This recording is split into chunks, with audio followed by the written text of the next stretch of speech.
In this WrestleTalk news, the latest on a WWE sale, including warning signs that Vince may be growing in influence backstage, Jon Moxley furious with an AEW decision, and more. Subscribe and enable notifications to always on for daily wrestling news videos. Support WrestleTalk! Since Vince McMahon came back to WWE in January this year to facilitate the sale of the company, things have been relatively quiet on that front, aside from one Saudi Arabia scare. We haven't heard all that much about the sales process since then, aside from occasional reports of a company's rumored interest in buying, but we have some more on it now, as well as Vince's seemingly growing power over creative backstage. Talks of the sale picked up once again after David Faber spoke on what he'd heard about the situation on CNBC's Squawk on the Street, describing the sale as pretty hot and heavy with interest from multiple parties. He also claimed that the sale is expected to conclude in the not too distant future. However, one of the sticking points of the sale continues to be McMahon's real willingness to sell. Fightful Select has a comprehensive report about several details on this sales process, where their WWE sources reportedly told them that they'd expect business to pick up in April with regard to the sale, specifically after WrestleMania. David Faber mentioned on Squawk on the Street that Comcast were out of a potential deal, and Fightful Select elaborated with reported sources from Comcast mentioning that even though they had a long-standing and established relationship with Vince McMahon, there was no desire on their end to keep Vince in the company. On that note, there were reportedly sources from other companies who had expressed interest in Stephanie McMahon returning to WWE. A reported source at Disney said the interested parties were doing their due diligence following news cycles and were aware of the things that would make audiences and staff happy. As Nick Khan had mentioned in February, Fightful Select also corroborated that Vince McMahon has reportedly expressed to higher-ups in WWE and those close to him personally that he would be interested in a WWE sale deal that does not see him stay in the company, which is good for WWE, as Fightful Select also reported that virtually every source connected with the company that was even rumored to be interested in a sale agreed that if Vince himself was to remain in the company after the sale, it would negatively impact the sale price, leverage, and value of the brand going forward, which I think maybe should be just a bit of a hint, Vince. No one wants you anymore. And on that note, there's reportedly been some red flags and more concern among talent that Vince may be expanding his influence over the shows, despite WWE reps and Vince himself denying these rumors. Aside from the Omos versus Brock Lesnar-sized hint that Vince might have a bit more pull than we first thought, Fightful Select is reporting that WWE talent have noted that there are more rewrites the day of the show than usual recently, which in fairness could just be because it's WrestleMania season, but it is worth noting. There's also reportedly been some strong indicators of characters and gimmicks being adjusted to the way Vince McMahon had previously liked them that were relaxed or changed when Triple H took over, which reportedly have actually had an effect on morale backstage too. There's also reportedly been extensive creative laid out that was changed at the last minute, which sounds very Vince-like, doesn't it? Fightful Select also notes that WWE and Vince himself are reportedly aware of the blow to morale it would be if Vince were to be publicly involved in creative, which might be a hint, Vince! No one wants you anymore! But there's one more big clue that Vince might be back. A yellow highlighter.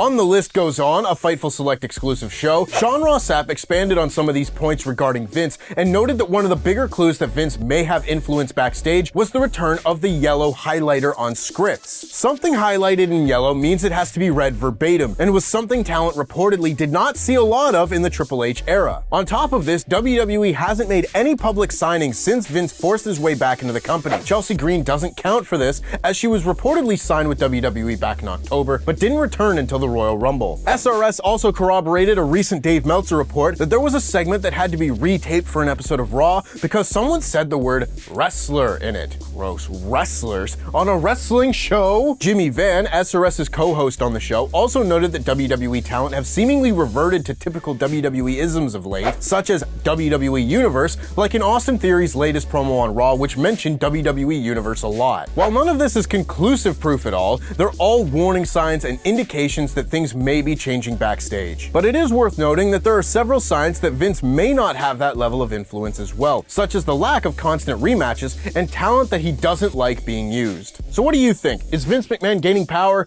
or are we all just paranoid? Let us know in the comments. On yesterday's news, Ollie covered Jon Moxley's retort on the Sessions podcast over CM Punk and AEW, but there was actually more covered on the show than just CM Punk and backstage heat. AEW recently held their second ever house show called House Rules. We'll be expecting our check in the post, TK. Jon Moxley competed at the show, but doing so meant he was pulled from a previous booking he was confirmed to be at for OTT for Scrapper Mania 7. Moxley was due to be replaced at the event by Eddie Kingston and Pac instead, but unfortunately Kingston then tested positive for COVID-19 after traveling to Ireland, so wasn't able to perform at the show either. Moxley's appearance at Scrapper Mania was an overdue one from 2020 as the pandemic stopped Mox from traveling back then too. And he spoke about this decision to pull him from his bookings on the Sessions, and it seemed like he wasn't too pleased. The thing with OTT the other week, I was furious about. Totally happy to do the house show, but I was already booked on that day. It's just this wait. The dates I missed when I was in rehab. I missed a Defy show and whatever else, a bunch of AEW shows and a pay-per-view. Having that weight on my back of a date I feel like I've got to make up, I feel so bad about. I hate having that weight. So now I still have to go to OTT. In a more positive and fun story from the podcast, Moxley revealed how the Anarchy in the Arena match at Double or Nothing 2022 came about. And it was essentially with him saying, "That don't work for me, brother," to another match. They wanted to do a stadium stampede again, and I was like, I ain't doing that. That's how the conversation started anyway. Okay, if I was gonna do it, I would do it once in one take live in front of the whole crowd, and that was Anarchy in the Arena, which I think was probably a good decision because Anarchy in the Arena was very fun. The match did lead to a couple of injuries though, and unfortunately, there's another pretty big one in AEW right now. Just as the feud between the Blackpool Combat Club and the Elite may be picking up, the Elite may be down one person as Matt Jackson is reportedly suffering from a torn bicep, according to Brian Alvarez on Wrestling Observer Radio. The injury reportedly occurred early on in the Trios match between the House of Black Jericho Appreciation Society and the Elite on Dynamite, which Matt worked through for that match. According to Dave Meltzer on the same show, Matt has reportedly declined surgery and is hoping to recover more quickly, as surgery would mean a guaranteed few months out of action. The angle on Dynamite with the Young Bucks being attacked at the start of the show and being taken to a hospital in an ambulance is reportedly a cover angle to explain Matt's time off healing. We at WrestleTalk would of course like to wish Matt Jackson well in his recovery. Meanwhile in WWE, it's WrestleMania in just 3 days. WrestleMania, baby, woo! Oh, I died on that one. Time sure does move fast, doesn't it? And at the show, it's going to be Omos versus Brock Lesnar in a match that nobody believed was real until they made it official. But this reportedly came about due to Brock Lesnar refusing to do a match with Bray Wyatt. And then someone not naming any names or implying anyone had any influence over this decision whatsoever, but someone, Vince, made Brock Lesnar the offer of a match against Omos, which he accepted. There were rumors circulating that Triple H may have heat with Brock Lesnar for rejecting the initially proposed idea of Lesnar versus Wyatt. However, according to WrestleVotes via Gimme Sport, there is no heat between the two. They also noted that Lesnar didn't turn the match down due to any sort of personal issue, and that as of the SmackDown Before Elimination Chamber, it was still the plan, but Lesnar then said he didn't want to do it anymore. And he's allowed to do that, though the reason why he didn't want to do it is still unclear. Could be something to do with the glow paint or the Mountain Dew or the Uncle Howdy. Who can say? And speaking of that Omos Lesnar Mania match, on Raw the pair had a weigh-in segment that wasn't much of a weigh-in as it just ended in a brawl instead. According to Fightful Select, this wasn't always the plan though, as there were pitches to have the weigh-in be treated like a UFC weigh-in, complete with towels, a WrestleMania podium, and a red carpet. That obviously didn't happen though. Maybe that was one of those last-minute rewrites I mentioned earlier.